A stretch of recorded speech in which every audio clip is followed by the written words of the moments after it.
4 na hinihinalang miyembro ng Gapos Gang ang nahuli sa gitna ng panloloob umano nila sa isang bahay sa Mandaluyong. Ang mga biktima hindi napigilan ng galit ng muling makaharap ang mga suspect. Ang kanilang babaeng kasambahay na hinihinalang kasabwat ng grupo, pinaghahanap pa. May news to go si Haji Rieta. Ganito katindi ang galit ng ginang na ito nang muling makaharap ang mga lalaking umano'y gumapos sa kanila. Pati ang anak niyang lalaki, hindi rin napigilan ang sarili at sinugod ang isa sa mga sospek. Tumanggi muna ang mga biktima na ipakita ang kanilang mukha, gayon din ang pagtukoy sa kanilang pagkakakilanlan. Pasado alas 9 kasi kagabi, habang nagpapahinga ay niloban ang kanilang bahay sa Barangay Zaniga. Kwento sa akin ng ginang, nagulat daw sila nang biglang pumasok sa loob ng bahay ang 4 na lalaki. Hindi raw sila nakapalag dahil armado ang 4 na lalaki ng kalibre 38 at kalibre 45 na baril at balisong. Sa ulo, sa muka, lahat. Talagang tinutukan ako ng barel.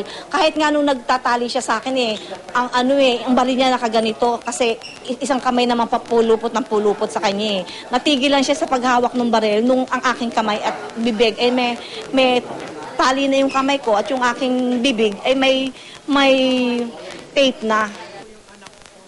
Pati ang babaeng ito na halos mangyak ng aming kausapin, tila isang bangungot daw ang dinanas ng mga oras na yon. Kinakaladkad po nila ako sa yung anak ko na turo ko daw po sa kanila yung fire exit. Tapos sabi ko, hindi ko po talaga alam yung fire exit dito. Huwag niyo po akong saktan. Kunin niyo na lang po kahit ano kong gamit dito. Tapos po nung umiyak po yung anak ko, sabi patahimikin ko daw po. Tapos kutsilyo na naman po yung tinutok sa amin. Rumuronda raw ng mga oras na yon, ang ilang barangay tanod ng mapansing kakaiba ang nangyayari sa nasabing bahay. Ngayon may narinig kami sumisigaw sir, mga babae at bata.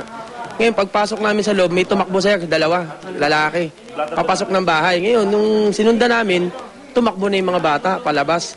Sir, pagpasok naman namin ng babang bahay, yung isang lalaki, naagapos na, pababa na hagdan, nakabusal, yun na sir, tas yung 4 na suspect, umakyat sa taas sir. Tapos nagkaroon ng habulan, dumaan sila sa likod, tapos hanggang sa naingkwento na namin sa may Pico, sa may kabahan ng Pico sir. Agad daw silang nagpatawag ng tulong. Bagaman tinangkapan ng mga suspect na tumakas, agad naman silang nahuli. Sospetsa ng ginang, ang 1 linggo na nilang kasambahay ang kasabwat ng mga sospek dahil umano sa mga palitan ng mensahe sa cellphone ng isa sa mga sospek. Definitely ang kasabwat yung katulong namin. Meron kaming maid na isang linggo pa lang sa amin. Yun yung kasabwat nila kasi nakita ng kapitbahay namin. Yung kapitbahay namin yun yung tumulong na nagtawag ng tulong para sa amin ng mga barangay. Kasi napansin niya, paglabas ng maid na may daladalang basura, meron agad 3 lalaki na pumasok. Nailarawan naman ang nasabing kasambahay at ayon sa artist sketch ng PNP Mandaluyong, tinatayang may taas itong 5'2", bungi payat ang pangangatawan, maputi, kulot ang buhok, lubog ang mga mata at malalim ang mga pisngi.